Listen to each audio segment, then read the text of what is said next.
It is a veteran's voice that commands the highest level of dignity and respect. Major General James Whitehead has lived in Bakersfield for the last 25 years, following an impressive military career that encompassed more than 40 years of flight all over the globe. He was on a mission to reach great new heights that had plenty of turbulence along the way. I always loved airplanes.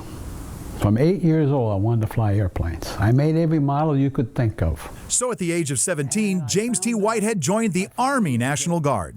We were standing on the corner. They say, you know, they go up the Armory once a week, and then they ride on tanks and they shoot and they get paid to do it. And we said, we're standing on the corner here. What are we waiting for?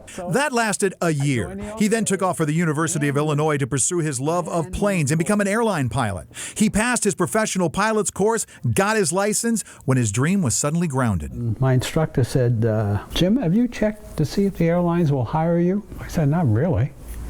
He said, I think you better check before you waste any more of your money. And they weren't hiring any blacks. So I said, okay.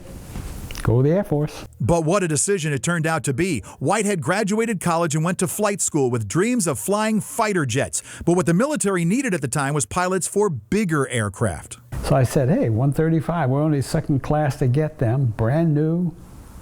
Why not? I'd rather be on the right seat than the back seat. He flew on alert in a KC-135 for 6 years from bases here in the U.S. and overseas. The horn goes, you run to the airplane, because you never know if it's real or it's an exercise. You don't know till you get in the airplane. You proceed like it's real until you get a message. Then you know. His crew was part of Operation Chrome Dome during the Cold War, as B-52 bombers were flying constantly around the world, and his crew would meet up with them to refuel to keep them in the air. The 52s would head towards Russia, nukes on board, ready to go all the way, and they had to get a message to continue. No message, they turn around. Whitehead was deployed during Vietnam, and when he returned home in 1965, his career climbed to new heights. Volunteer for U-2s. He was accepted into the program and moved to Davis-Monthan Air Force Base in Tucson to begin training in the first model of the U-2 spy plane. Nothing like anything he experienced before. 2 weeks ground school. We didn't have any simulator. Every aspect of flying the U-2 was tedious. Believe it or not, at low altitude, it was a tank. It was A flying tank. You had a wheel. It felt like a tank. And once you reached altitude, the difference between flying and stalling was razor thin. We fly in coffin corner.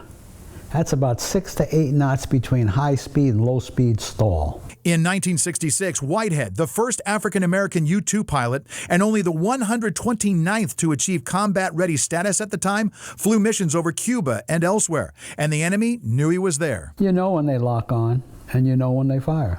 They lock on and stuff, they never fired at me. Soon after, Whitehead resigned his commission, and he was finally hired to fly commercial aircraft. TWA hired me. Let's see, I was the second African-American hired by TWA. How long did you fly for TWA? 20 years. It was then he also rejoined the military with the Nebraska Air National Guard, and his career really skyrocketed, climbing through the ranks over the year to become a 2-star general in 1991 as the assistant director of the Air National Guard assigned to the Pentagon. His only regret was moving his family so many times in the early days, during a turbulent moment in our nation's history. Like when I was in Louisiana, when I went off base, I had to drink out of a colored water fountain. Had to sit in the back of the bus. But yet I could go to the best store there. They took my money. And some of the support I didn't get from the military. That probably was the thing that hurt the most. But Whitehead said he had great support from mentors and advice from his father. If you work as hard as a white person, you won't make it. You work twice as hard, maybe you will. If you really want to be a success, you've got to work 3 times as hard. He moved to Bakersfield with his wife Sandra in 1993 with an album full of achievements and honors. And one of his many commands over the last 24 years included chairman of the board at the Minterfield Air Museum in Shafter. I think people need to know Kern County was very special in aviation. It still is in military. The U-2 exhibit showcases Kern County's tie to the secret surveillance program. In 1999, declassified documents revealed a production facility to build the spy plane on Norris Road in Oildale. Put together in a humble tin roof warehouse known simply as Unit 80. The plane was then boxed up and shipped out. So you've been to Area 51? Yes and no. Now, after a quarter century in Kern County, Whitehead's preparing to take off again, returning to a community outside Tucson, a place where his life truly soared in a job he was born to do. I loved what I did. I've always wanted to fly airplanes. God was good. I've flown airplanes all my life. A kid from Jersey who went from standing on the corner to the flight line in a life that's no longer a secret. Now, if you know a veteran that we should feature on A Veteran's Voice, please send us a picture, a brief bio, and other highlights to mike@kero.com. We feature a different veteran or an event featuring veterans every Thursday morning right here on 23 ABC.